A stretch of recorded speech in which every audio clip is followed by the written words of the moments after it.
നമഃശിവായ കീർത്തനം.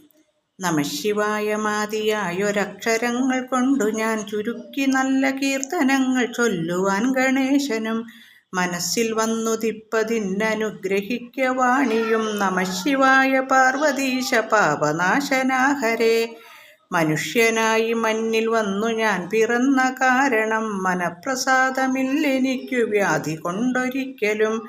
മുഴുത്തുവന്ന വ്യാധി വേരറുത്തു ശാന്തി നൽകണം. നമഃശിവായ പാർവതീശ പാപനാശനാഹരേ. ശിവായ നാമമോതുവാൻ എനിക്കനുഗ്രഹിക്കണം. ശിവകൃപ കടാക്ഷമറ്റെനിക്കുമില്ലൊരാശ്രയം.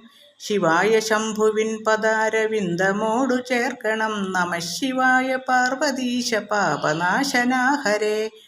വലിയ മാമല മകളെ വാമഭാഗെ വെച്ചതും വഴിയൊടു പകുത്തുപാതി ദേഹവും കൊടുത്തതും വടിയൊടങ്ങു ഗംഗചന്ദ്രമൗലിയിൽ ധരിച്ചതും. നമഃശിവായ പാർവതീശ പാപനാശനാഹരേ. യമൻ വരുന്ന നേരമങ്ങെനിക്കു പേടി പോക്കണം. എരിഞ്ഞ കണ്ണിലഗ്നിയോടെ യമനെയൊന്നു നോക്കണം. ഇണങ്ങി നിന്ന ദേഹി ദേഹമോടു വേർപ്പെടുമ്പോഴും നമഃശിവായ പാർവതീശ പാപനാശനാഹരേ. നമഃശിവായ നമഃശിവായ നമഃശിവായ പാഹി മാം. നമഃശിവായ നമഃശിവായ നമഃശിവായ പാഹി മാം.